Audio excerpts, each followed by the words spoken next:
E a gente vai ter, então, 3 apresentações, estavam previstas 4, mas uma delas não vai ser realizada. A gente vai ter uma primeira apresentação dos professores Felipe Mendonça e Leonardo Ramos. O Leonardo Ramos já está aí com a gente, ele vai apresentar. Retorno da heterodoxia, a política econômica do Biden. Em seguida, a gente vai ter a apresentação do professor Henrique Menezes, que está aí, professor Henrique Menezes, da Universidade Federal, falando sobre política de inovação. O professor William Laureano ia falar de política migratória, mas ele não vai fazer essa apresentação hoje. Então, a gente vai passar imediatamente, depois do professor Henrique Menezes, para o Pedro Vasques, que é professor do Rio de Janeiro, falando sobre a questão ambiental, né? Assim, o professor Pedro Vasques vai estar aqui presencialmente, enquanto que o professor Leandro Ramos e Henrique Menezes vão abrir a ideia de seguir o plano conforme está aqui. Tá? Eu vou... Foi o caso da primeira mesa, com a comissão da Flávia, de 15 minutos, mais ou menos, para a apresentação. Como a gente não vai ter uma das apresentações, talvez a gente tenha um tempinho ali no fim daí para comentar, reflexões, perguntas. Pode ser assim?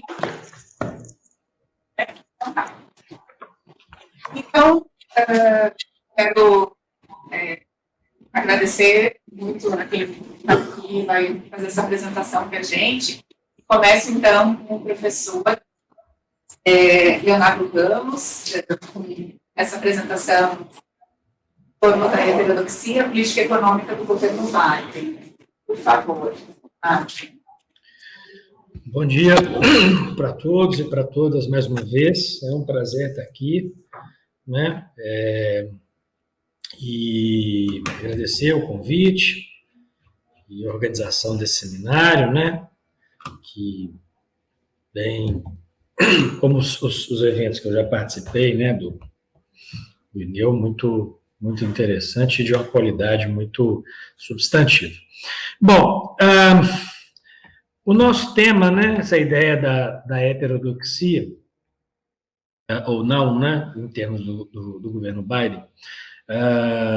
Eu e o Felipe, a gente se encontra, então, numa discussão, né, num processo de desenvolvimento aí de um argumento a respeito. Então, eu estava querendo, a nossa proposta aqui, né, era colocar alguns pontos que a gente tem pensado a respeito dessa temática, e aí, o que são aqueles, né, a partir dos quais a gente pretende fechar, né, melhor o argumento no momento próximo. Né? A primeira questão importante é exatamente associada ao próprio nome, né, título, né, ou seja, dessa ideia da heterodoxia ou não, né, essa ideia de se há um retorno ou não, né, a uma heterodoxia. Né? Ou seja, um ponto importante nessa é exatamente o fato de como que uma série de ações, né, ou de intenções, né, do governo Biden desde o seu início, apontam ou apontariam, né, para um questionamento de uma ortodoxia que vem dos anos 70. Né? Ou seja, desde do choque Volcker, né, a gente tem, de uma maneira ou de outra, um certo consenso, né? Um certo consenso suprapartidário, por assim dizer, que acaba apontando para priorização de retornos financeiros. Né? Que a gente vai ver na literatura, seja na literatura sobre economia política, no caso estadunidense, ou seja nas discussões de hegemonia, por exemplo, né? O argumento de Arrighi e outros, antes, né? Maria da Conceição e etc. Esse processo da hegemonia americana, financiarização. Então, de uma maneira ou de outra, uma série de ações e intenções contemporâneas chamariam a atenção para isso, né? Até que ponto essas ações, essas intenções do governo Biden se encaixariam 100% nessa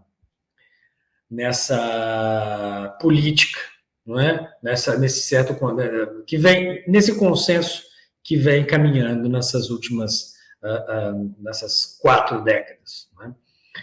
Desde o final dos anos 70, nos quais, então, a gente tem uma série de outros temas, né, como questões ambientais, emprego, questões trabalhistas ou questões de desenvolvimento, sempre colocadas, subordinadas às questões financeiras, né, ao mercado financeiro. E se haveria, então, uma mudança ou não nesse processo, né? Então, essa é uma primeira questão importante e que, na nossa perspectiva, seria importante a gente pensar a partir de elementos que são conjunturais e que são estruturais, né, de uma maneira ou de outra, né? Porque a gente tem, de um lado, né, toda uma discussão já há algum tempo que problematiza essa ideia do neoliberalismo, se ele ainda se mantém enquanto neoliberalismo, se a gente tem um tipo de neoliberalismo adjetivado, né, um neoliberalismo predatório, com algumas características particulares, e se a partir de Biden, por exemplo, a gente poderia pensar um neoliberalismo progressista, né, como alguns vão colocar, ou se realmente seria uma ruptura com esse neoliberalismo. Então, acho que essas são questões importantes, mas que elas, para responder, a gente tem que pensar tanto em elementos estruturais quanto conjunturais. Quando eu falo estruturais, a gente tem que... vamos pensar em elementos conjunturais primeiro, né? Se, por um lado, né, como eu estava dizendo, seja a partir dos estímulos econômicos que Biden vai adotar, combinados com os pacotes de estímulo econômico que o próprio Trump já havia implementado, né? Tornam os dois combinados realmente apontam para maior expansão fiscal que os Estados Unidos já adotou no período de paz, né? Então, isso aponta para elementos importantes e que, de uma maneira ou de outra, vai acabar, de maneira muito clara, rompe, querendo ou não, com o que a gente poderia perceber como uma certa moderação fiscal durante a administração Obama, ou a austeridade que a União Europeia vem mantendo, ou seja, tem um elemento ideológico importante que não pode ser menosprezado nesse processo, né, nesse momento, que é exatamente pensar que você tem uma certa janela de oportunidade, um certo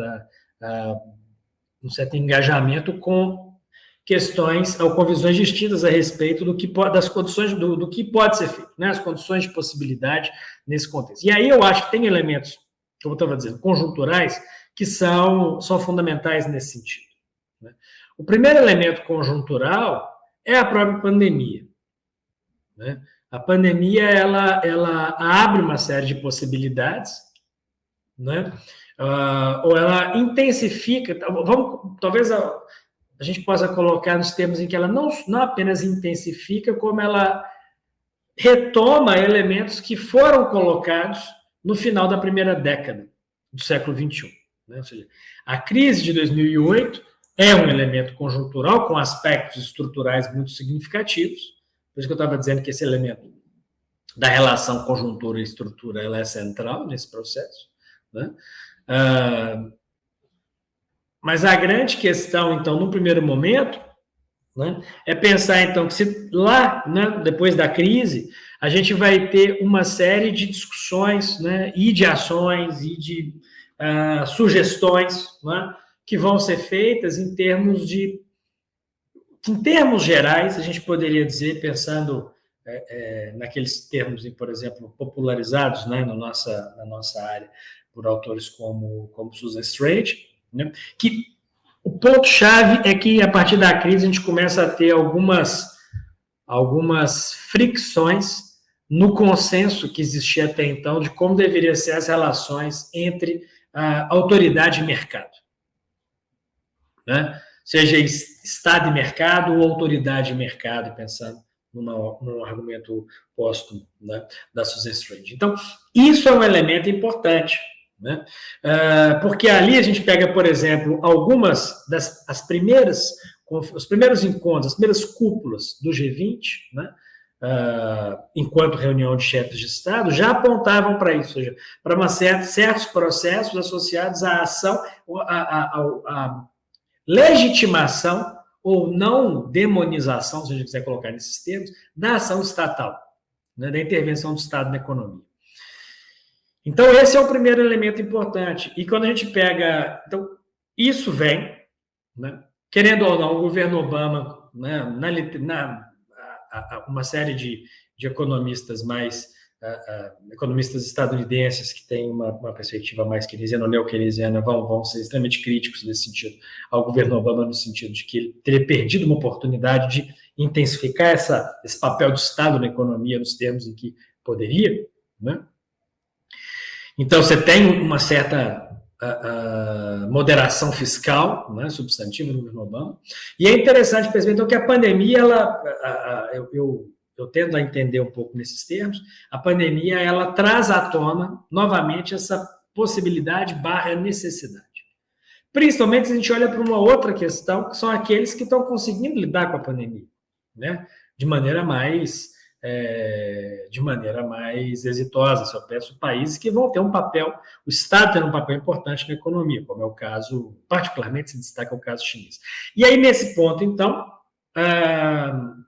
tem esse elemento conjuntural importante, que é pensar como que alguns elementos, alguns momentos, alguns processos da conjuntura da economia política internacional abrem essa possibilidade. Mas tem elementos estruturais importantes também. Elementos estruturais esses que se destacam na própria fala, né, ou que a gente poderia identificá-los como fazendo parte da própria fala de Brian Deese, por exemplo, né? À frente ali do National Economic Council, ele vai ter uma fala, e claramente, né, não é uma figura, não representa uma ruptura, né, com essa relação Wall Street-Washington, né?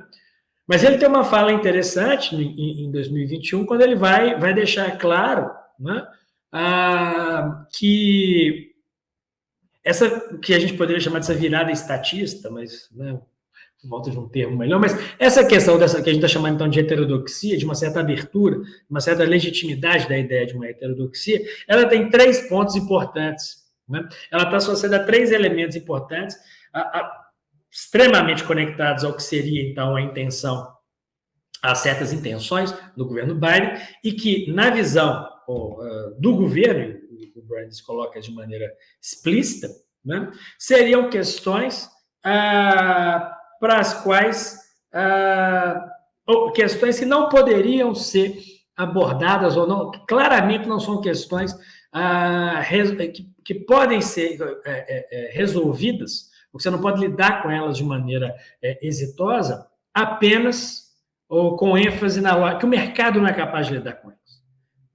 E que questões seriam essas? São 3 questões fundamentais. A questão das mudanças climáticas, a questão da desigualdade e a questão da China. Então, nessa perspectiva, você tem e essas 3 questões, elas têm elementos conjunturais, né, aspectos conjunturais, seguramente, mas são questões com características eminentemente também estruturais. A ascensão chinesa, né, e seus desdobramentos para a economia política internacional, os problemas ambientais que se intensificam, e esse governo Biden então, tem uma agenda particular para isso, e lidar com isso implica também uma ação governamental, e também o combate mais substantivo à desigualdade que se intensifica conjunturalmente no contexto de pandemia e pós-pandemia. Ou seja, temos elementos conjunturais e estruturais fundamentais para pensar exatamente isso, do que se trata essa suposta, então, heterodoxia, né?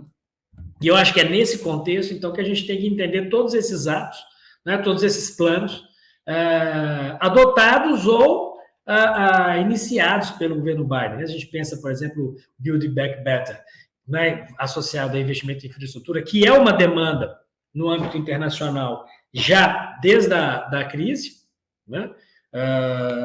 Se a gente olha para a participação chinesa e uma série de discussões a respeito disso, a gente pensa o Banco Asiático de Investimento em Infraestrutura, por exemplo, ou seja, já existia essa discussão. O Banco Mundial já levanta isso há algum tempo. No âmbito do G7, do G8 depois do G7, essa questão já vinha sendo levantada também, mas tudo ainda numa parceria muito, muito intensa na relação do mercado. E agora vai ficando claro, né, ou pelo menos para o governo americano, para o governo Biden, da importância de um papel mais proativo do Estado nesse contexto, né? Então, todas essas questões associadas ao plano para a questão de educação, cuidado da questão da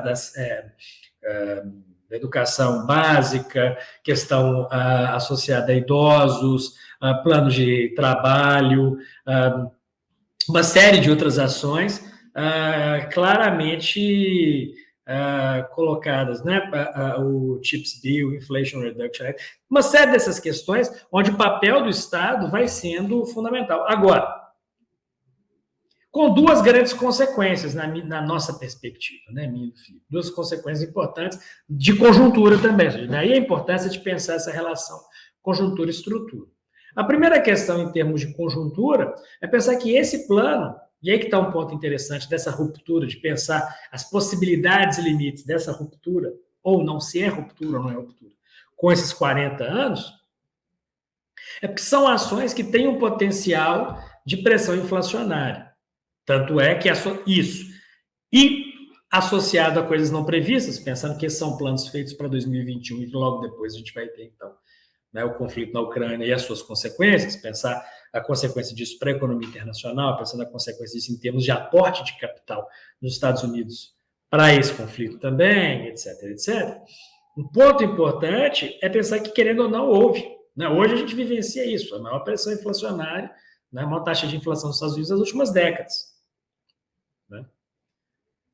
Mas, então, quer dizer, isso pode gerar um impacto. Acho que um ponto importante agora para pensar essa heterodoxia é até que ponto essa pressão inflacionária, né, que é a mais alta das últimas décadas, como que esse governo vai lidar com isso? Ou seja, as ações de investimento estatal vão continuar nesse processo ou agora a gente vai voltar de maneira mais categórica uma política, né, de combate à inflação em termos mais próximos ao que era o consenso anterior. Essa é uma questão importante. Segunda questão importante de conjuntura é que, de uma maneira ou de outra, alguns analistas, ou vários, né, analistas vão colocar um ponto positivo nessas ações, nessa ação, né, mais proativa do Estado, colocando nela um elemento importante associado às eleições recentes, né? Ou seja, como que essas ações tiveram um impacto importante para o governo Biden, né? Ou seja, como que gera nessa ambivalência de você ter uma alta taxa de não aprovação do governo, mas também essas ações de investimento tem uma certa legitimidade, né, para a população estadunidense. Agora, questões que ficam, e aí com isso eu avanço para o término da minha fala, é que, por um lado, não são questões, também não dá para ter pelo menos no primeiro momento, a grande questão é que não dá para ter uma perspectiva também muito positiva, né? Ou seja, não são ações radicais, por assim dizer, ou profundas o suficiente para, por exemplo, conseguir lidar com a crise ambiental na escala em que é necessário, há dúvidas, né? Segunda coisa, em termos de relações de classe, por assim dizer, né? Se vai empoderar de alguma maneira a classe trabalhadora? Provavelmente não, né? Na verdade é uma questão mais de retomada, né? De retomar a legitimidade da ordem social. Eu acho que esse é um ponto importante. E uma questão importante também é pensar que isso não tira também o poder da finança privada, porque ao mesmo tempo que você tem o papel do Estado, no caso interno, para fora dos Estados Unidos, isso não é o tópico da nossa discussão aqui, mas é muito claro o papel e as discussões, às vezes, vem tentando, já desde o Trump, mas com o Biden vai tentando retomar também, associado, por exemplo, seja conflito da questão das tensões com a China, mas de promoção de interesses de financiamento privado fora dos Estados Unidos. Pensar o banco, né, o DFC, né, pensar as ações relacionadas a questão de investimento na América Latina, o papel desse banco com as finanças privadas. Então, isso e promoção de processos de privatização fora dos Estados Unidos com o capital estadunidense tendo um papel fundamental. Então, esse ponto é um ponto importante para a gente pensar também dos limites disso enquanto um modelo, e aí que eu acho que é um ponto para pensar a hegemonia na escala, né, transnacional, internacional. Até que ponto isso pode contribuir ou não, os limites disso para manutenção da liderança estadunidense. Enfim, minha fala está um tanto quanto confusa, até porque para nós ela também está, a gente ainda está nesse mapeamento de algumas questões para poder pensar essa heterodoxia, ou os limites dessa heterodoxia, né? Mas em termos gerais, um ponto que fica claro é que realmente há uma mudança, né? Há algumas mudanças. A grande questão são os limites dessas mudanças, de um lado, de uma ponta, e na outra ponta, as origens no sentido de pensar as relações entre estrutura e conjuntura para pensar essas mudanças. É isso. Obrigado. E passo a palavra a vocês aí de novo. A gente que agradece. Obrigada, Leonardo. Não estava confusa, não. Estava muito clara e agradeço muito pela reflexão, pela excelente exposição. Obrigada. Então, agora a gente já passa para a apresentação do Henrique, do professor Menezes, de inovação. Professor Henrique, se puder também manter os 15 minutos, eu agradeço muito. Obrigada. Pode deixar que manterei, sim. Bom, primeiro, bom dia, obrigado, né, pelo convite para participar, né.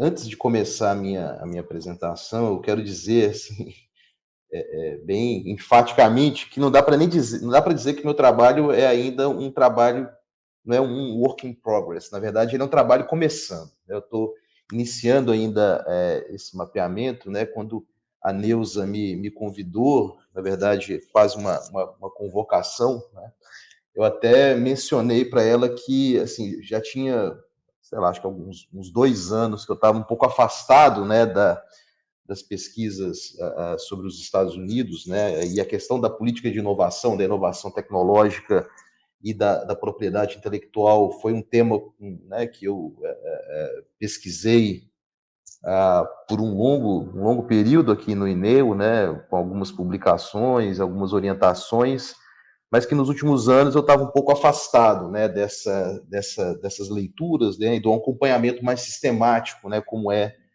necessário, obviamente, para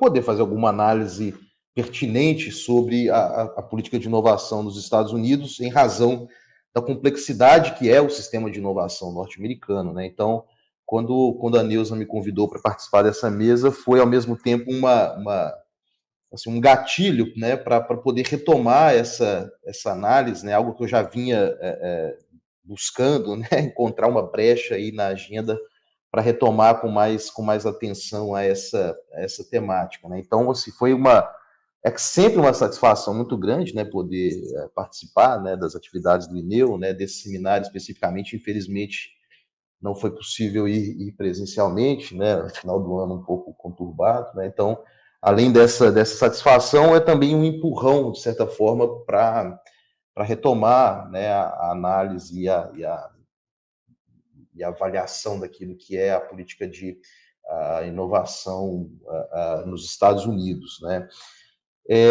Para tentar, assim, um pouco até encurtar a minha fala, eu vou pegar algumas caronas naquilo que já foi, né, discutido aqui sobre o cenário de crise que os Estados Unidos vivem, né? O Léo mencionou alguns aspectos importantes, né, a questão do desemprego, da desigualdade, da inflação, etc. Mas existe uma outra dimensão dessa crise atual nos Estados Unidos que ajuda um pouco a entender também a preocupação latente que se tem hoje com a questão dos investimentos públicos, né, estímulo também ao investimento privado para inovação tecnológica, etc., né, que é a queda do valor, né, real da manufatura no PIB dos Estados Unidos, né, algo que vem sendo discutido e demonstrado por alguns analistas, né, uma queda significativa, né, e quando isso é segmentado em alguns setores, por exemplo, a indústria de tecnologia da informação, de condutores, de computadores, a gente tem uma queda muito significativa, né, de quase 20% da participação dessa indústria no PIB norte-americano, especialmente de 2008 para cá, né? E a produtividade do setor manufatureiro dos Estados Unidos também, né, apresentou um decréscimo muito significativo nesse mesmo período, né? E obviamente que isso vai ensejar respostas, né, por parte, né, dos governos, né? O governo Trump tinha uma agenda peculiar para lidar com essa questão, né, muito fortemente ligada ao comércio, né, mas também a investimento público em alguns setores estratégicos, apesar de que no panorama geral a gente vê uma agenda do Trump de redução dos gastos e do investimento, mas em alguns setores, como inteligência artificial, computação, etc., houve uma aceleração, né, do financiamento público, né, e obviamente nas respostas diretas à pandemia da Covid-19, que eu não vou entrar nessa questão, né. Bom, mas antes de entrar especificamente, então, na discussão sobre as ações, a agenda, né?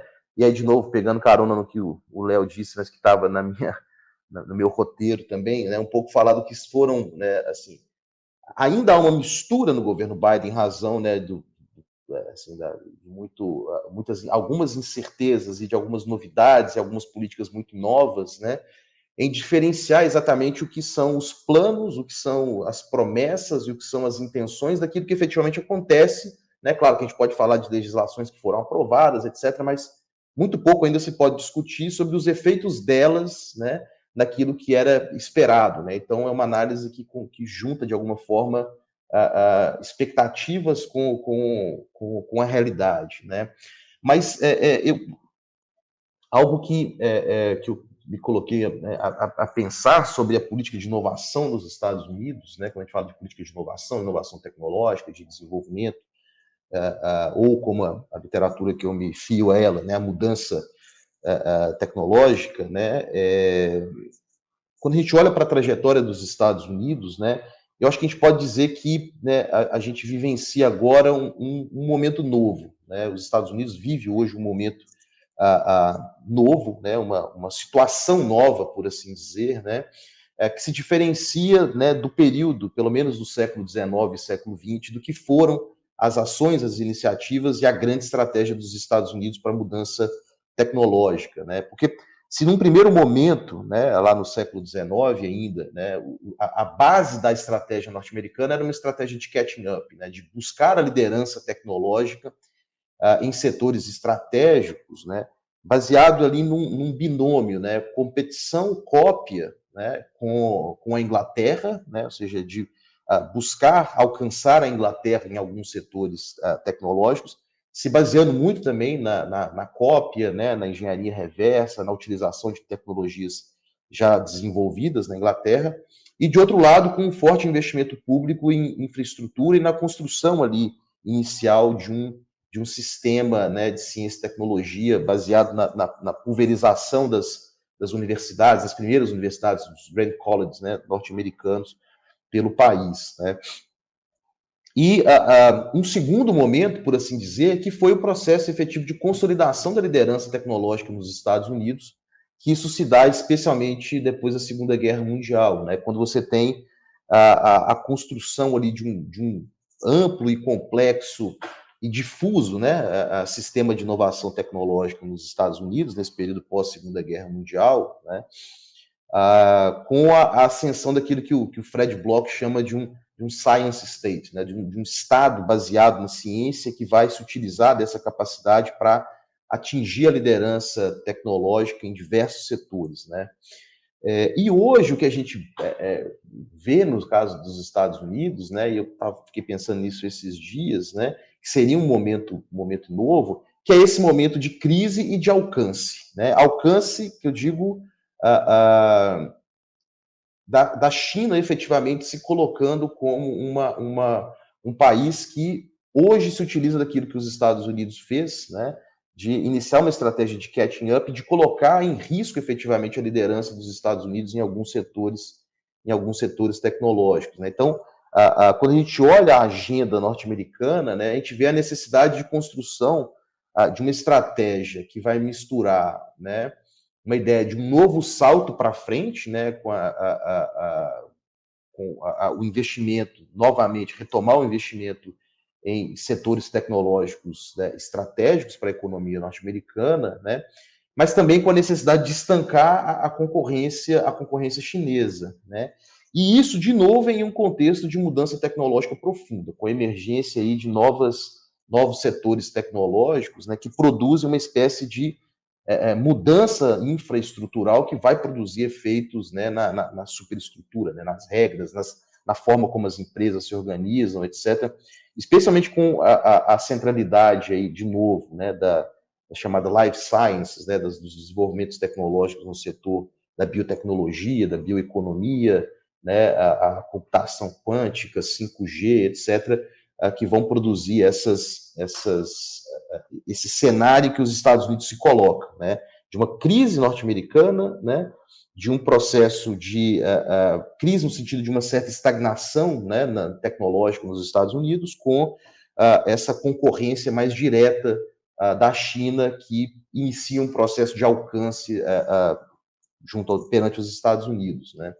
Agora, é claro que existe ali um momento entre esse segundo e o terceiro momento da política de inovação, que foi o processo ali na década de 70, com a concorrência japonesa e alemã, que se discutiu a crise da hegemonia americana, etc., mas que se tratava naquele momento de uma disputa ainda na órbita de influência norte-americana, né? Que é diferente agora com relação à China, né? E que naquele momento resultou num processo de reestruturação de algumas das ações, das instituições, das políticas norte-americanas, né? Que produziram repercussões, né, no regime internacional de comércio, né? Com uma ênfase muito grande dada pelos Estados Unidos, né, na proteção da inovação tecnológica norte-americana, seja por meio de regras de proteção ao investimento estrangeiro, né? E a própria constituição do TRIPS, né, para a proteção da propriedade intelectual, como um respingo, por assim dizer, né, desse momento de crise, de reorganização, mas ainda sob uma liderança muito clara dos Estados Unidos. Né. Então, acho que, e um agravante a esse cenário ainda, por assim dizer, né, pode ser, a gente pode pensar que é esse cenário de crise que eu descrevi rapidamente, né, assim, obviamente a pandemia da Covid, né, o conflito Rússia-Ucrânia e esses processos de crise que se desenrolam dentro da economia norte-americana, né, que já foram mencionados, na questão inflacionária, da desigualdade, né, e quando a gente... Daí eu estava lendo um texto ontem que traz uma análise bem interessante, que vai fazer um questionamento justamente sobre isso. Né? Quando se planeja e se pensam respostas no âmbito da inovação tecnológica, que tem como foco responder a problemas emergenciais, né? O risco disso para todo assim, o planejamento de um encadeamento de uma estratégia mais de longo prazo das políticas de inovação, ou seja, respostas a emergências, elas podem produzir ou não efeitos de mais longo prazo, né? Ou seja, deixar marcas mais estruturadas, né? No caso dos Estados Unidos, a gente sabe, né, que depois da Segunda Guerra Mundial e com o acirramento da crise, da disputa, melhor dizendo, com a União Soviética, né, isso gerou algumas respostas imediatas por parte dos Estados Unidos, mas que produziram instituições que são essenciais para o sistema de inovação dos Estados Unidos. Né? O caso mais clássico é a NASA. Né? Então, acho que esses são elementos que ajudam a gente a entender assim, em que cenário se dá ou se dará, né, a estratégia de inovação tecnológica dos Estados Unidos daqui para frente. Né? E aí eu pensei em dividir, no resto aqui dos meus minutos, né, que a política do Biden, né, especialmente o que eu pretendo discutir, né, no capítulo e mais para frente, é justamente a política para o setor de semicondutores, né, a legislação de infraestrutura, de investimento em infraestrutura e trabalho, né, e o Inflation Reduction Act, né, além das políticas de biotecnologia, da bioeconomia, né, é que a gente tem alguns fatores, né, eu muito grosseiramente dividi em fatores domésticos e fatores sistêmicos, né, mas que eles estão muito conectados, né, que pressionam, né, as decisões e as políticas por parte do governo Biden, né. E, obviamente, dentro dos fatores domésticos, né, você tem a necessidade de manutenção de ciclos de crescimento econômico mais alongados, né, ou seja, a retomada do dinamismo, né, em alguns setores estratégicos, né, que foram muito fragilizados por pelo menos aí 3 décadas ou 4 décadas, como já foi dito também aqui, né, de uma agenda neoliberal que estancou, de alguma forma, as liberdades por parte do governo de agir de uma forma mais robusta, né, dentro de alguns setores desse tipo, né. Uma dimensão, acho que extremamente conjuntural, mas que é extremamente importante, que apareceu em algumas apresentações também, e que foi algo que eu percebi nas minhas leituras e que em alguns momentos é dito muito claramente, né, pelos formuladores das políticas, né, atuais, né, que é uma pressão política, que envolve, inclusive, até mesmo elementos de competição eleitoral, né, para uma conquista da classe média norte-americana, né.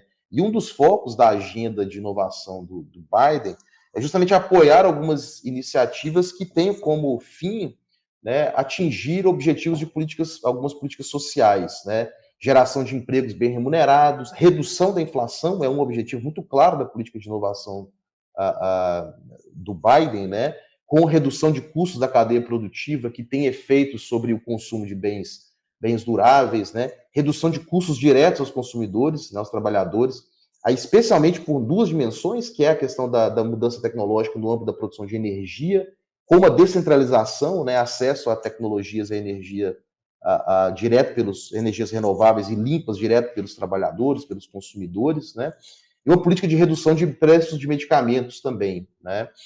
Além disso, tem algumas notinhas que isso eu não avaliei ainda, mas é muito dito, mas eu não consegui avaliar, que é uma ideia também de uso da política de inovação para revitalização de comunidades e regiões economicamente em dificuldade, né. Meu tempo está acabando já, Jesus. E aí, acho alguns fatores sistêmicos, eu vou acelerar aqui para eu terminar. Um deles é a retomada da política e dos compromissos ambientais por parte do governo Biden, né, que produzem todos esses documentos que eu mencionei, essas políticas, uma transversalização da temática ambiental em diferentes políticas e atos administrativos do governo que tenha como foco a inovação tecnológica. Então, você tem a iniciativa de biotecnologia e biomanufatura, né, e um peso muito grande a questão ambiental no Inflation Reduction Act também de 2022, né. E mais dois fatores sistêmicos que eu vou só mencionar, não vou entrar neles, né. Um é a crise da saúde também, né, e a questão farmacêutica também aparece em várias dessas políticas, né. Mas você tem uma política também de esforço de inovação e de retomada da produção, né, no território norte-americano, que é uma dinâmica que acontece de forma similar na União Europeia, né, que a pandemia da Covid serviu, de certa forma, de lição, de que a necessidade de ter capacidade instalada de produção de medicamentos, de EPIs, de vacinas no território, ou pelo menos próximo ao território, ou pelo menos em países, né, com relações mais consolidadas, é vital, especialmente depois do fato do episódio de que a Índia proibiu a exportação de vacinas em um determinado momento e gerou um grave desabastecimento na Europa, especialmente, né? E o último fator estrutural, obviamente, que é a competição com a China, né? Acho que esse é o ponto mais relevante dentro daquilo que pode se chamar um aspecto sistêmico estrutural que eu mencionei no começo, né? Mas que gerou, né, uma série de ações, né, fundamentais, especialmente aí no caso, né, só vou mencionar, não vou adentrar, mas o lançamento da política de estímulo e de incentivo à produção de semicondutores nos Estados Unidos, né? Não de produção só, mas de desenvolvimento de produção de semicondutores, com alguns objetivos muito claros, né, que era ainda, né, redução, né, dos preços ao consumidor de produtos que demandam, né, semicondutores, dentro daquela ideia de conquistar a classe média, né, e diminuir a dependência externa, especialmente da China, na oferta e na produção desses produtos, né. Então, na verdade, essa é uma política que responde a vários daqueles elementos, né, que eu mencionei no início da minha fala, né? Mas, como eu disse, assim, ainda são ideias que eu estou ainda trabalhando em cima delas, mas com esse foco fundamental de entender, né, como que o contexto atual, né, ele é uma novidade, é um desafio novo para a política do Biden, para a política norte-americana do Biden nesse momento, por conta desses 3 fatores, né? A crise, né, a ascensão chinesa, não como uma mera concorrente, mas como uma disputa assim, efetiva pela liderança tecnológica, fora dos limites de capacidade de gestão dos Estados Unidos, e essas outras mudanças que se dão no âmbito das instituições, dos regimes internacionais, né? Bom, mas é isso, obrigado, desculpa aí por ter me alongado e passado um pouco do tempo. Dina, a gente agradece muito pela apresentação tão esclarecedora, obrigada. Vamos, então, já aproveitar e passar para a nossa última apresentação do professor Felipe Vasquez, que está aqui sobre o que... Por favor. Ótimo, obrigado. Xandeu, você toca, né? Enfim, primeiramente agradeço ao professor Sebastião pelo convite, a Neuza pela organização, toda a equipe envolvida na tornar o evento possível, e a Camila para mediar o nosso evento, né?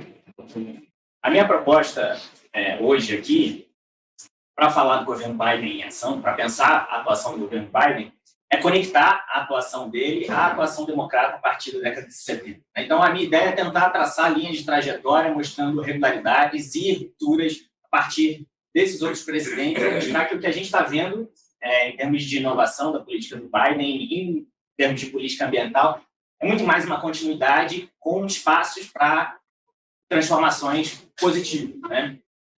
E aí eu acho que a sensação que eu tenho é que eu vou acabar conseguindo conectar várias coisas que foram comentadas aqui, já que a questão ambiental acaba sendo um elemento que atravessa esse debate em várias áreas, né? Passa para mim, por favor. Então, pode parecer... alguns temas podem parecer um tanto desconectados, mas eu vou fazer o esforço para ir ligando um a um aqui.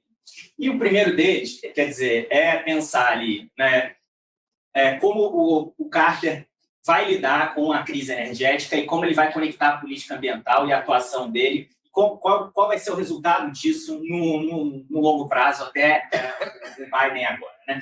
Então, eu estou colocando aí, um primeiro elemento de destaque é pensar a atuação do Carter como um presidente relativamente isolado em si mesmo, né? Como um cara que é um engenheiro pragmático, que está pensando uma atuação desconectada com o Congresso e que está ali tentando desenvolver isso. Se a gente pensar essa atuação do Carter nesse sentido, nessa estrutura, assim, quando ele está olhando para a política ambiental, apesar dessa desconexão entre Congresso e esse interesse de comunicação direta com a mídia, uma série de leis ao longo da década de 70, leis ligadas ao meio ambiente são aprovadas. Quer dizer, o Congresso funciona, faz mover a política legislativa ambiental a despeito do presidente. Ele é um grande motivador, sem dúvida, ele está à frente ali, tentando lidar com essa dinâmica, em alguma medida, com os pronunciamentos, mas ele não é um grande articulador. E imagina, né? O que a gente vem olhando para as décadas seguintes, até chegar agora, é uma abertura de um nível de polarização que torna esse tipo de comportamento completamente inimaginável hoje em dia, né? A polarização joga os partidos, pelo menos na temática climático-ambiental, numa dinâmica de oposição tão intensa que essas vitórias do Congresso, essas dinâmicas do Congresso se tornam paulatinamente pouco ou quase nada prováveis, né? Então, um grande elemento para a gente imaginar, né, essa transformação da política ambiental e os limites que ela vai se desenvolver nos anos seguintes, nos mandatos seguintes, tem um primeiro elemento, um primeiro grande elemento aí, né? O segundo elemento é exatamente pensar como ele vai conectar a sua incapacidade, ou então os seus limites para lidar com a sua política energética que não avança, né? E a crise ambiental que é anunciada desde aquele momento. O Carter era um presidente que era muito preocupado com essa dimensão, né? Não vai ser à toa, como a gente vai ver no próximo slide, ele vai ser o primeiro presidente americano a elaborar um grande estudo global sobre mudança do clima, ainda que naquele momento fosse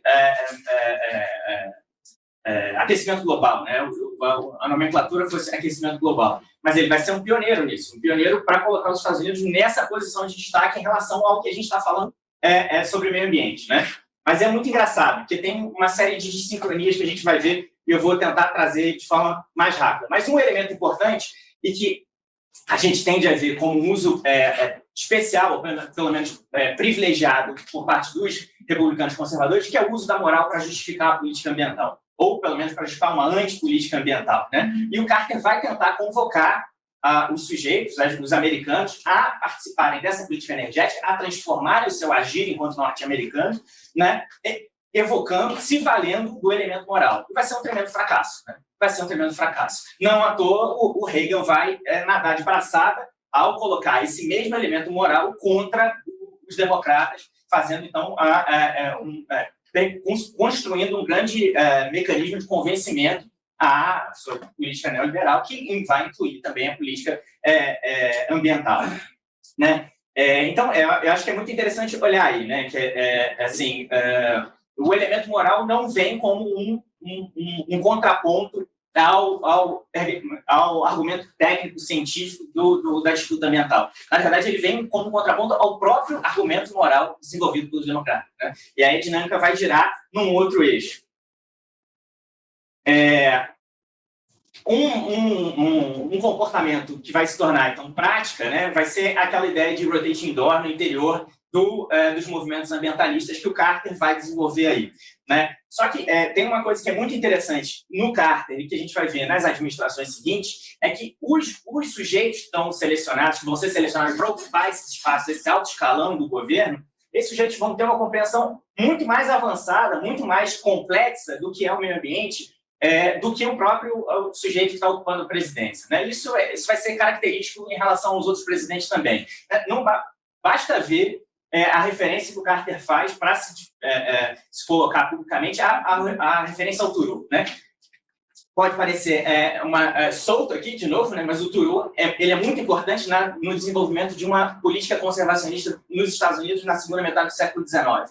E a gente, quando está pensando em termos de história ambiental norte-americana, a gente tem dois pontos de diferença, né? Assim, até a Segunda Guerra e depois da Segunda Guerra, na constituição dessa política ambiental. Então, se a gente tem no final do 19, início do 20, uma ideia de uma política conservacionista, não de uma política ambientalista, né? Uma referência ao Thoreau significa também uma referência ao conservacionismo norte-americano e não ao ambientalismo que vai se desenvolver na segunda metade do século XX. Então, é para mostrar essa desconexão do presidente em relação ao que está acontecendo. A gente está vivendo final da década de 70, início da década de 80, uma transformação da política pública, o cara está lá, né? Uma visão do final do século XIX e início do século XX. E o que é mais interessante, eu conecto com os republicanos aqui, os republicanos vão fazer essa ponte com o final do século XIX e início do século XX. Só que eles vão fazer de forma intencional. Quer dizer, a minha política não é essa política ambientalista que vocês querem desenvolver. A minha política é uma política do século XIX, do final do século XIX. A estrutura discursiva e de prática dos republicanos, e aí a gente consegue olhar o Trump como uma acentuação disso, inclusive, ele gira em alguns pontos, é olhar, eu não tenho nada a ver com o que está sendo feito no século XX, eu estou olhando para o século XIX. Né? E eu acho que olhar para esse movimento dá muita importância para a gente olhar e tentar imaginar a referência do Biden ao New Deal, por exemplo. Né? Porque, assim, tudo bem, estado de bem-estar social, né, medidas redistributivas, etc. Mas quando a gente olha isso para o plano do desenvolvimento da política ambiental, isso também representa uma ruptura. Isso também representa uma ruptura. Quer dizer, você está olhando para uma política de construção do ambientalismo que ainda não existe. O New Deal vai conectar, em alguma medida, administração de recursos naturais e desenvolvimento econômico? Vai, sem dúvida que vai. A gente tem políticas como o Civilian Conservation Act, corpos que vai lidar com isso de uma forma muito parecida como o Biden vai tentar aqui. Mas eu ainda não tenho uma visão muito clara do que isso significa, mas para mim é importante. Conectar o New Deal tem também uma conexão, uma ideia de ruptura com o que está acontecendo na segunda metade do século XX. Mas isso é um ponto que eu quero desenvolver mais para frente. E um elemento de ação que a gente vai ver reproduzindo de forma muito intensa, um pico no Obama, é o uso do Antiquities Act de 1906, lá que teve o grande uso, né, a grande elaboração pelo Theodore Roosevelt. Né? Então, esse modelo de criação de espaços protegidos através de ordens executivas ou então de proclamations, né, vai virar uma prática muito comum dos americanos, tendo, como eu falei, o pico do Obama. Né? Então, essa vai ser, então, a grande estratégia para lidar e implementar uma política conservacionista, aí eu não consigo chamar de ambientalista, né? Mas uma política conservacionista que vai ser a boia de salva-vida dos presidentes democratas ao longo do século XX. Né? Quando a gente vai ver essa acentuação da polarização do Congresso e a impossibilidade de desenvolvimento de políticas legislativas, o Antiquities Act vai ser a boia de salvação. Porque aí vai virar e vai falar, então eu vou proteger não sei quantos milhões de acres no Alasca, no Havaí. Né? Vai criando esses grandes espaços para tentar construir uma marca. E era o que o Biden vinha tentando fazer nesse vácuo de 18 meses até a aprovação do IRA, né, do Inflation Reduction Act, Recovery Reduction, né, Act. Agora, né, que para mim ele é central e ele é definidor para o que a gente vai ver em termos de política ambiental do Biden daqui para frente. Quer dizer, se a gente tinha um governo que estava completamente morto depois da aprovação do pacote de infraestrutura bipartidária no início do governo, agora a gente tem a possibilidade de fato, o Biden construir um governo que, como foi colocado nas apresentações anteriores em relação ao Obama, poderia ter acontecido e não aconteceu. Quer dizer, o Biden tem essa possibilidade de fazer isso em termos de política ambiental, exatamente por conta desses investimentos de infraestrutura que a gente está falando de inovação. Quer dizer, o grande tripé, né? Essa lei de infraestrutura bipartidária, o IRA e o CHIPS. Né? São os três marcos normativos que vão dar ao Biden a capacidade de desenvolver. E aí eu estou puxando o braço para a minha sardinha, uma política ambiental que os outros governos anteriores não foram capazes. Né? Mas a gente tem um monte de desafio pela frente. Aí passa para mim, por favor. Eu já estou falando muito. E aí, fazendo um salto para o Clinton aqui, o que a gente tem de relevante que eu vou sacar aqui muito rapidinho, né? Nesse primeiro momento, foi o que eu coloquei para vocês, né? Essa que eu quero destacar em relação à atuação do Clinton nas negociações, na tentativa de construção de uma política ainda bipartidária, conciliadora e etc., é que o Clinton vai acabar favorecendo essa agenda republicana de utilizar o argumento moral do Carter contra os democratas. Por mais que o Clinton tente voltar e falar eu vou conciliar meio ambiente e economia, vou conciliar meio ambiente e economia, setores muito pequenos da economia dos Estados Unidos conseguiram impor grandes pressões ao governo, inviabilizando potenciais sucessos nas estratégias de negociação. Né? E a gente vê nas falas, né, desses sujeitos aquela ideia de nós, como republicanos, estamos tentando trazer de volta o homem para dentro da equação. E aí eu faço de novo um parênteses, né? Quer dizer, trazer o homem de volta à equação não é qualquer homem, né? É aquele homem do final do século XIX, aquele homem do meio oeste, aquele homem do Divino Manifesto, aquele homem que está conduzindo a sua ação em direção ao meio oeste, né? Porque se vocês pegarem o discurso meio ambiente pós segunda metade do século XX, de fato, o homem desaparece. Por que o homem desaparece? Porque o homem se integra ao meio ambiente. Homem e meio ambiente viram uma coisa só. Né? Então, esse discurso do republicano tem uma ressonância muito forte exatamente na dimensão da injustiça, né? Dos grupos que ficaram à margem dessas políticas que foram produzidas da cidade para o campo. Né? E aí a gente vê uma grande adesão, meio oeste, né, que vai se expandindo para esses grupos periféricos, ainda mais com o declínio da industrialização das indústrias nos Estados Unidos. Né? Nesse sentido, se a gente tem plena consciência de que o Clinton vai governar de forma defensiva depois da perda da maioria dos democratas no Congresso, né, essa leitura da atuação defensiva do Clinton não vai impedir, ou pelo menos é muito inferior a uma dinâmica maior que estava acontecendo de recolocar a discussão de meio ambiente e economia pelo próprio mercado. Quer dizer, não é uma dinâmica própria dos republicanos nem dos democratas. O próprio mercado vai impor, e aí um exemplo são as análises de custo-benefício, com que a dinâmica ambiental não fique separada da economia e passe a ser lidada, a ser administrada dessa forma transversal. Assim como a gente vai ver, então, nos governos seguintes, não só há essa manutenção da estratégia de rotation doors, mas a criação de cargos específicos junto à Casa Branca para análise de política ambiental dada determinada conjuntura. Né? Então, assim, a criação de um cargo próximo da Casa Branca que vai ser ocupado para tratar de mudanças climáticas, esse tipo de coisa. Isso não é nenhuma novidade. Quer dizer, é uma novidade porque muda o rótulo ali, né? Mas você ter um advisor junto ao presidente para tratar de política ambiental vai só mudar ali o nome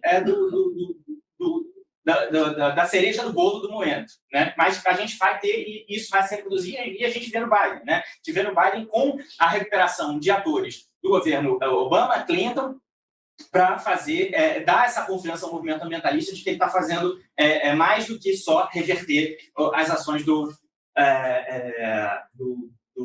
Trump. E aí, de novo, né? Aqui, movimento de justiça ambiental do Biden. Ele começa aqui, né? Na verdade, ele começa institucionalmente no governo do Bush pai, né? Dada a pressão da década de 80 dos movimentos de justiça ambiental que produzem em 83 um relatório muito importante sobre distribuição irregular de lixo tóxico nas comunidades negras periféricas dos Estados Unidos, né? Eles criam um cargo no interior do alto escalão dos Estados Unidos. Mas quem vai começar a fazer as engrenagens girar vai ser o governo Clinton. Sem dúvida nenhuma que isso se acentua no Biden e que era a proposta no Obama, e que era a proposta do Biden dar continuidade a isso. Né? Mas a proposta do Biden é muito mais interessante no sentido em que ela usa as políticas estaduais que foram desenvolvidas no vácuo do Trump como um laboratório para desenvolver a sua política federal. Né? E aí a gente vai ter essa dimensão dos estados como um grande, importante protagonista para garantir o sucesso da política ambiental do Biden agora. Né? Nesse sentido, e aí conectando com a ideia da aprovação do Iowa agora, é que esse foco da justiça ambiental que está presente na Kamala, né, que está presente no processo eleitoral, que está vinculado às nomeações dos primeiros negros em alto escalão na política ambiental nos Estados Unidos, isso tudo pode ser que venha e caia abaixo, vá por terra com a aprovação do próprio Iowa. Né? Porque, apesar de a gente estar falando de um pacote de investimentos econômicos que é de longo prazo, os prazos para a implementação dessas medidas, que são crédito tributário, né, investimento, loans, né, grants, esses prazos para a regulamentação administrativa disso é muito curto. Né? Ou seja, todo um processo de construção e desenvolvimento, de aproximação dos sujeitos, que o movimento de justiça ambiental demanda, e que o Biden vinha tentando construir desde o início do seu governo, vai para o espaço. Porque não vai ter tempo para fazer isso. Não vai ter tempo. Então, a gente vai ver, quer dizer, uma política econômica de reestruturação da economia nos Estados Unidos muito voltada ali para a questão ambiental, novamente desprivilegiar as camadas periféricas da sociedade norte-americana, né? Por conta desses prazos. E, em relação ao Clinton também, um outro elemento que vai ficar assim, cíclico nas presidências norte-americanas vai ser a dimensão da segurança ambiental. Aqui ela entra muito forte no Clinton, colocando a questão ambiental como parte da segurança ambiental, declina nos republicanos, vai fazendo esse movimento. Né? E ela retoma com o Biden.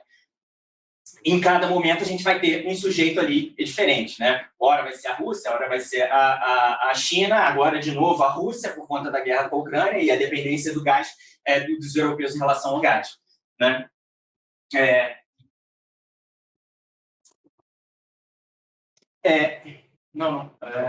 Falta isso. Como o Clinton, o Obama chega com grande expectativa, mas faz muito pouco, né, e vai deixar para fazer tudo no segundo mandato, mas no primeiro mandato a gente tem o American Recovery Reinvestment Act, né, que vai oferecer para o Biden uma série, para a equipe do Biden, né, uma série de elementos de expertise e experiência na construção da política de investimento que vão ser incorporados no área agora. Né? Em termos de forma de regulamentação, o escopo das atividades, né? Quem pode acessar ou não esses recursos, observando os sucessos e fracassos da política do Obama, vão ser agora testados, né? Esse novo modelo com a atuação do Biden aí, né? O que tem de diferente, parecia fazer caminhar agora na direção do Biden também, mas graças à articulação democrata antes das midterms acabou não sendo necessário, é um tensionamento que foi, pelo menos em termos de política ambiental com o Congresso durante o governo Obama, né, que gira no entorno do Clean Power Plan e do Acordo de Paris. Né? Quer dizer, a gente está falando da agenda climática. Tá legal, eu vou voar. O CPP e o Acordo de Paris, essa agenda climática, elas produziram uma tensão inédita na medida em que o Obama se colocou como vendo a possibilidade de negociar com o Congresso como um opositor. Né? E aí ele usou o conteúdo do Clean Power Plan e do Acordo de Paris como medidas de... quer dizer, já que eu não posso aprovar uma nova lei, eu vou jogar o máximo, né, de novas obrigações através de precedente do Supremo, né, da Suprema Corte, e interpretações mais abertas do Clean Air Act, por exemplo, da regulação ambiental que já existe desde a década de 70. Tem o Screening Tool que o Obama desenvolve e que o Biden vai recuperar. Passa para mim, por favor. Um outro elemento que eu queria dar ênfase para essa discussão do Biden também é o nível subnacional. Né? Quer dizer, durante o governo do Trump, o nível subnacional, em termos de política pública, vem ocupar esse vácuo que a gente colocou, né, nas apresentações anteriores. Essa dinâmica já estava posta anteriormente pelos próprios estados republicanos quando começaram a contestar o próprio Clean Power Plan, né, e a atuação democrata na agenda climático-ambiental. Então, o que a gente vê nesses últimos anos, nessas últimas décadas? É uma ascensão dos estados enquanto protagonistas da política ambiental nos Estados Unidos, como opositores ou como garantidores dessa agenda, que é algo que o Biden vai depender. Né? O Biden, que boa parte do sucesso do IRA, né, boa parte dessas 3 normas aí, estão atrelados à capacidade dos estados aderirem a essa normativa, a essa regulação. Se os estados republicanos conseguirem minar isso, pode ser que, assim como boa parte da regulamentação das normas do Trump não foram bem-sucedidas, pode ser que toda essa expectativa em relação à implementação do IRA, do CHIPS e do Bipartisan Infrastructure Plan, se vai para o espaço. Né? Vai para o espaço. Então, eu vou passar um tiquinho. Pode passar, por favor. Como eu falei, né, a referência ao New Deal do Biden, para mim, eu entendo em termos macroeconômicos, entendo a referência histórica, entendo a referência dos americanos, a importância dela, mas olhar para a referência em termos de política ambiental, nessa chave oposição conservação ambiental, para mim, tem alguma coisa a mais que eu quero extrair daí. Né? Essa divisão dos 2 planos de infraestrutura do Biden foi importante, importante negativamente, né? Porque fragilizou ele durante esses 18 meses. A possibilidade de articular isso dentro dos democratas foi um grande sucesso e ela refaz também uma estrutura de poder interna dentro do governo, na medida em que o grande czar, né, ambientalista, que era o John Kerry, vai perder posto, ou já perdeu o posto do John Podesta, né, que vai ser o homem do ambiente do Biden daqui para frente. Né? O Kerry vai vir a rebote, né? Assim como ficou claro na COP27 já, quando a grande diferença do Biden na sua fala é, de fato, a aprovação do IRA. Né? E aí o Kerry vem atrás e vai tentar desenvolver e construir esses acordos bilaterais, que são uma prática recorrente também. Né? Os Estados Unidos fogem das grandes convenções de meio ambiente, das grandes pactuações de meio ambiente para fazer acordos bilaterais. Vai ser o IRA o grande catalisador dessa nova postura dos Estados Unidos aí. Pode passar. Ali, eu estava falando mais da recuperação da justiça ambiental e da tentativa do Biden de reconstruir essa política desde o Clinton, aproveitando a expertise dos estados nessa dinâmica. Né? Do John Podesta eu já adiantei, do nível subnacional também, e aqui o retorno da segurança nacional, que vai ser um elemento importante também, exatamente para dar o tom do IRA, né? Em termos de incentivos econômicos e fiscais. Né? Por exemplo, de novos leasings de óleo e gás, de carbon capture storage, né? Que são medidas que os movimentos ambientalistas não gostam, né? Que são contrários, mas que foram obrigados a incorporar. Então, pode passar para o último slide, por favor. Quer dizer, A gente tem muito mais continuidade no governo Biden, né, do que a gente imagina. Né? O exemplo são os próprios cargos. A ênfase em justiça ambiental corre grande risco a partir da aprovação do Biden. Essa aprovação do AIRA, em conjunto com o CHIPS e com o plano de infraestrutura, pode ser uma forte abertura para uma reestruturação significativa da política de meio ambiente dos Estados Unidos, mas, como eu falei anteriormente, ela vai depender fortemente da capacidade do governo federal de articulação com os estados. Desculpa. Muito obrigada.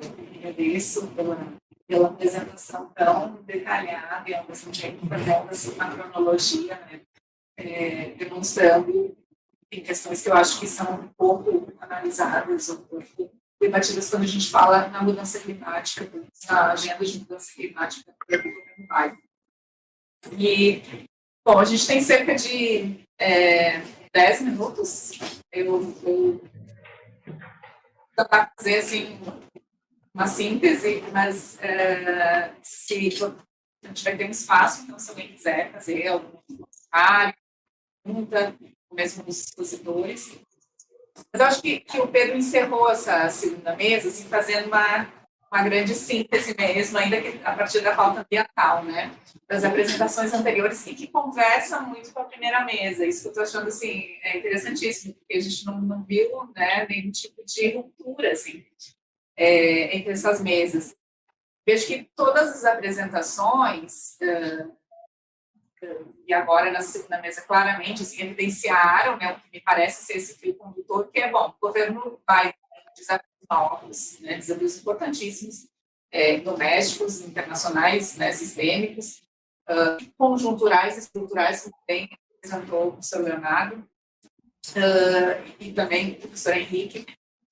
Questões conjunturais, estruturais, como pandemia, como desigualdade, como mudança climática, a ascensão da China, mas que, com uma liderança democrata, que se elegeu, pelo menos, na sua plataforma, né, com apoio de frações de classe progressistas, e que conta agora com o Senado, né, com o seu lado, que conta com o Partido Republicano relativamente fragilizado, pelo menos no âmbito do Trump, né, a sala trumpista, então também conta com o Partido Republicano que está tentando se reorganizar. A gente tem, assim, eu acho que um espaço, né, agora de atuação por parte do Partido Democrata, de fato, de realizar mudanças estruturais. Tem essa possibilidade. Eu acho que a nossa preocupação tem sido, bom, até agora a gente não viu isso sendo colocado em prática, e se utilizar desse espaço, dessas forças que estão, assim, a favor, realmente, do Partido Democrata e especificamente de mudanças estruturais. Então, até agora tem sido, assim, esse ponto de interrogação, né, e falta, eu acho, né, a materialização, assim, dessas promessas e dessas expectativas, né. Eu acho que, né, o fio condutor foi esse. Vamos abrir. Sim, vamos abrir para pergunta. Queres perguntar alguma coisa? Bom dia.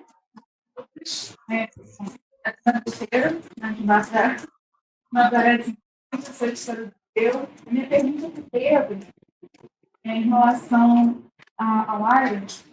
Na semana passada, a visita do Macron, e aí também teve uma declaração da Ursula von der Leyen, da Comissão Europeia. Ficou muito clara a reação da União Europeia ao AIRA. E aí, a reação negativa. E aí, a minha pergunta é, em nome dessa busca de recuperar, retomar a legitimidade internacional e a parceria com os aliados mais próximos, né, que foi esvaziada, fragilizada durante o governo Trump, mas, ao mesmo tempo, tendo de ficar de olho, atento, né, às questões domésticas, qual a margem de manobra que Biden tem nesse sentido? Me parece que é um equilíbrio muito entre o que ele propôs, a reação de aliados ao que está no plano e o que ele pode fazer ou não, considerando-se mudança no Congresso, a aprovação. Então, obrigado pela pergunta. Eu acho que ela é relevante na medida em que ela coloca no chão o otimismo sobre o que é possível de fazer para a área mental. Mas eu acho que a atenção que a União Europeia e os aliados colocam é no sentido das concessões que foram necessárias de serem abarcadas para a aprovação do AIA, e que era inevitável, né? Não era possível passar um bem New Deal, né? O AIA foi o que é possível. E dentro do que foi desenvolvido no AIA, tem muita possibilidade de desenvolvimento e reestruturação de vários processos produtivos. E, assim, voltados para o ambiente doméstico dos Estados Unidos, né? Sobretudo para retomada de manufaturas, de indústria, na agenda verde, desenvolvimento de tecnologia voltado nessa área. Mas, com isso, vem a autorização de novas áreas de petróleo, novos dutos de circulação, novas formas, como eu coloquei na apresentação, pouco confiáveis de gestão desse carbono produzido a partir dessas atividades. Mas, ainda assim, considerando o cenário atual, e ainda mais olhando para a trajetória dos outros democratas, né, na década de 70, eu tendo a ver como um espaço bem significativo para o desenvolvimento de políticas públicas não ambientais por parte dos ambientalistas, mas voltadas para lidar com demandas do século XXI em termos de geração de carbono, desigualdade de renda e etc. Elas não vão lidar de forma atenciosa populações periféricas, como se esperava no início, e essa foi uma outra concessão necessária para a aprovação do AIA, mas eu ainda tenho a ter um certo otimismo, assim, em relação ao que é possível de ser feito com o que foi produzido no AIA. Quer dizer, se colocar a imagem num ponto específico, quer dizer, tinha sido revertida, antes da aprovação do AIA, tinha sido revertido o precedente de que a EPA podia regular as emissões de carbono das termoelétricas. Quer dizer, isso cai com a AIA de novo. O AIA conseguiu reverter isso e dar espaço para a EPA voltar a regular a emissão de carbono dessas termoelétricas. Então, eu acho que tem muito espaço possível de ser trabalhado aí, para além das tensões que a União Europeia vai colocar. Né? E, assim, em alguma medida, parte dessas concessões tem como resposta diálogo que está acontecendo na própria Europa. Né? Então, dá para desconectar disso. Alguém mais tem alguma questão? Ou os expositores, o professor Leonardo, o professor Henrique, algum comentário, alguma exposição, alguma pergunta? Então, se ninguém tem outra... Temos ainda 7 minutos, é isso? Não parabenizar os expositores, também como a Camila identifica aí uma continuidade do olhar que as exposições estão nos fornecendo. No caso da apresentação do Pedro, me interessou muito o resgate ideológico do conservacionismo, porque o que me chama a atenção, acho que com relação à primeira mesa e as exposições sobre racismo e direito ao aborto, né? Na atualidade, chama a atenção no campo das forças políticas nos Estados Unidos o quanto o negacionismo climático foi fortalecido no contexto do antagonismo do governo Biden. Ele não ficou isolado ao trumpismo, como nos trouxe a apresentação da Camila, hoje mais cedo, a exposição da Karina e do Flávio, no contexto do antagonismo, a questão climática ganha centralidade numa agenda ofensiva, agressiva, de republicanos que não eram trumpistas de primeira hora, né, que aderem ao negacionismo e a práticas no nível dos estados, inclusive aí juntando com as formulações que o Leonardo nos trouxe de economia política, tem uma agenda de combate ao setor privado que se engaja em práticas ESG, que é algo sem precedente, né? E tudo que mesmo no campo mais conservador, práticas de boa governança no mundo corporativo são ideologizadas, né? Qualquer empresa que promove qualquer coisa que possa ser woke é penalizada por governadores republicanos que aderiram em massa ao negacionismo climático. Então, achei muito interessante você recuperar concepções ideológicas, né, para nos ajudar a compreender esse momento. Eu fiz um comentário no sentido de te ouvir um pouco sobre o quanto o tema do negacionismo climático ganhou conteúdo político, né, que poderia ter estado na primeira mesa hoje junto com o aborto, num nível sem precedentes. Né? Acho que talvez ouvir compartilhar tem longa tradição histórica, mas nos últimos, no contexto recente, ganhou uma proporção muito um salto em termos do que é hoje o negacionismo climático. Não, sem dúvida. O comentário é super pertinente. Eu acabei deixando a questão do negacionismo do clima muito tangencial na minha fala, apesar dela ser central, de fato. Né? E o que eu acho é que a gente tem um elemento em termos de... eu acho que tem uma cultura epistemológica construída ali pelos republicanos, quer dizer, um retorno a esse século XIX, em que você não tem esse problema, né, que você vai lidar com essa dimensão de uma outra perspectiva, e, por outro lado, se você pega as pesquisas com o eleitorado americano, há uma relativa consenso sobre o apoio dos americanos em relação às políticas ambientais. Quer dizer, é quase um amplo consenso de que os americanos entendem que deve ser feito alguma coisa. Agora, o que tem que ser feito é que entra no conflito.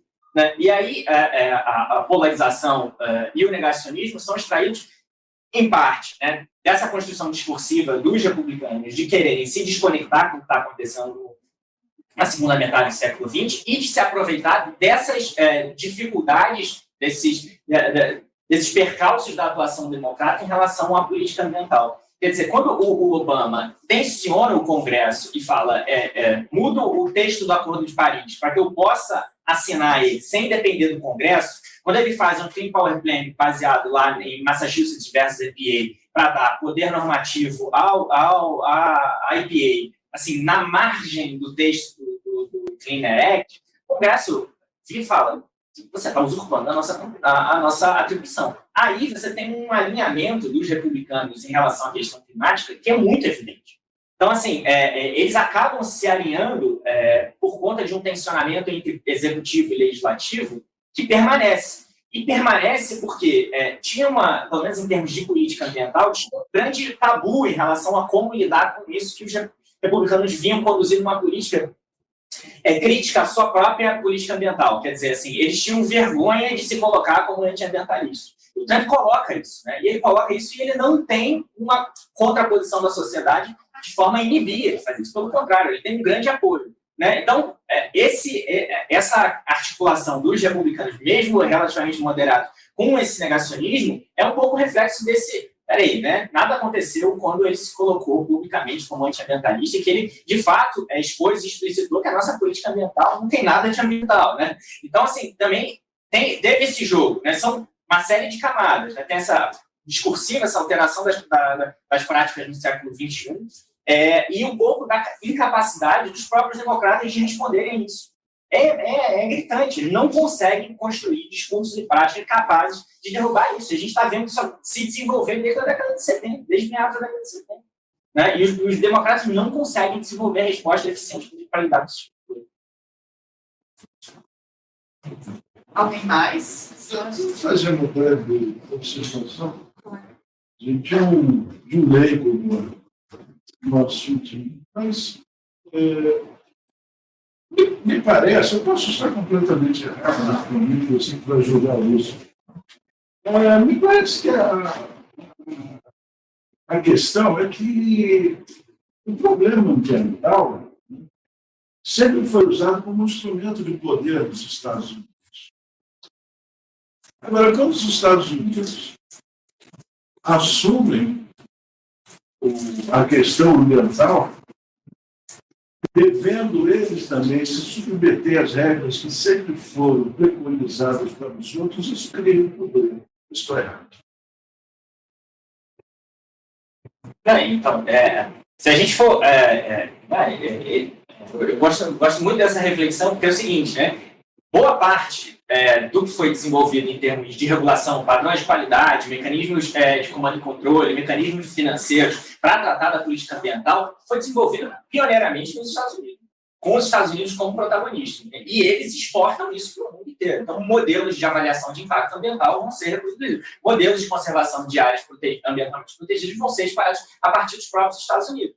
Eu acho que você tem e eles vão se administrar internamente, porque isso vai funcionar como um potente mecanismo de regulação da concorrência internacional. Né? Quem está dentro e quem está fora do jogo de competição. Se você não tem ISO 14001, se você não tem licenciamento ambiental, você não pode competir. Né? Você não tem acesso a esses mercados. A gente vai ver que tem uma série de ilegalidades e nuances nisso. A Europa compra madeira, né, na Amazônia, etc. Né?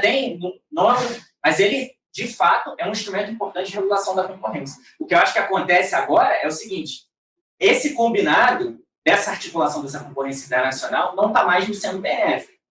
Aí o que o Trump faz? Ele joga tudo para o alto. Né? E aí fala, a gente precisa repensar, porque esse mecanismo de regulação da concorrência aqui não está me sendo mais favorável. O Biden está tentando fazer, a gente precisa transformar isso. Né? Precisa produzir uma mudança, mas sem virar as regras do jogo. Então, eu acho que está sendo...